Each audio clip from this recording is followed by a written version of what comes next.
The cafe was the kind of place where silence felt expensive. Crystal lights hung from the ceiling like frozen stars. Soft jazz floated through the air while wealthy customers sat behind polished marble tables, sipping coffee that cost more than a laborer earned in a day. Every detail inside the cafe whispered status, elegance, perfection. And then the door opened. A cold gust of wind entered first. Behind it stood a man no one wanted to look at for too long. His coat was torn near the shoulder. His beard was rough and uneven. Mud stained his worn boots, and his hands looked weathered by years of hard survival. He carried no phone, no watch, no sign of wealth, only a small faded backpack hanging from one shoulder. The conversations around the room slowed. A woman near the window quietly pulled her purse closer. Two businessmen exchanged smirks. Someone muttered, "Wrong place." The stranger looked around carefully, almost nervously, as if he already knew what people saw when they looked at him. Not a human being. A problem. He walked toward an empty table near the corner. The hostess intercepted him before he could sit. "Sir," she said politely, though her expression wasn't polite at all. "This cafe is usually reservation only." The man nodded slowly. "I just wanted a cup of coffee," he replied softly. His voice carried no anger, no pride, just exhaustion. The hostess hesitated. Around her, customers were already watching, judging, waiting for her to remove him before he ruined the atmosphere. "We're very busy today," she said. It was a lie. Half the tables were empty. The stranger gave a small nod, as if he had heard similar words many times before. Understood. He turned toward the door. And that's when a voice interrupted.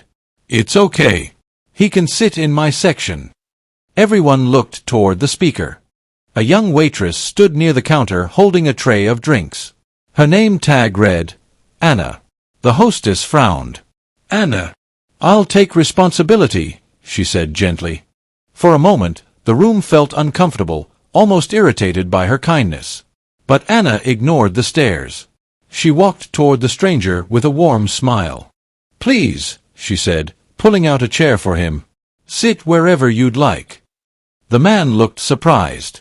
"Thank you." As he sat down, whispers spread across the cafe.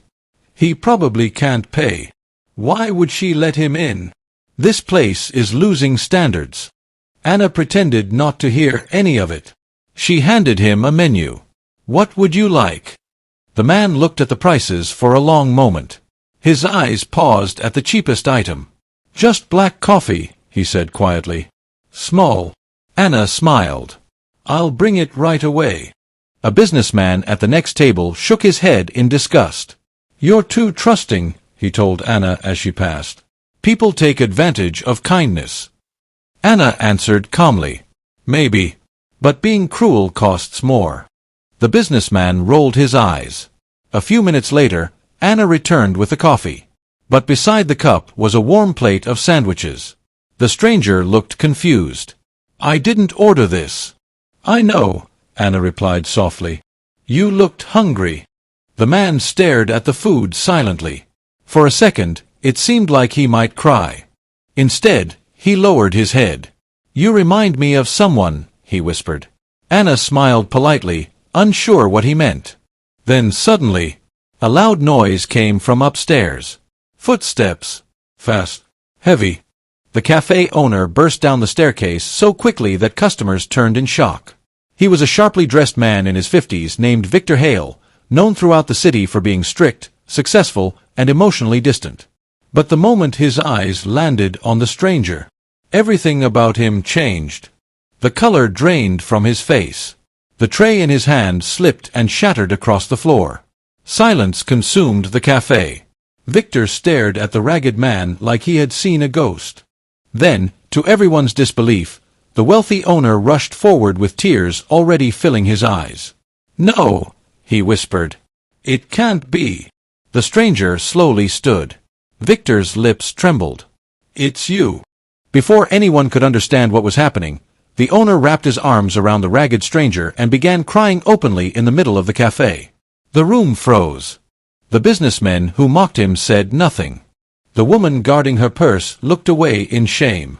Anna stood speechless beside the table. Victor stepped back, still emotional. "You're alive," he said. "After all these years, you're alive." The stranger gave a faint smile. "Barely." Victor turned toward the confused customers. "Do any of you know who this man is?" Nobody answered. Victor looked at the stranger with tears burning in his eyes. 15 years ago, he said, I was trapped inside a car after a highway crash. The cafe became completely silent. My car flipped and caught fire. People gathered around, but nobody helped. They just watched. His voice cracked. Some recorded it on their phones. Victor pointed toward the stranger. But this man ran into the flames. Customers stared in disbelief. Victor continued. The fire was spreading. The doors were jammed.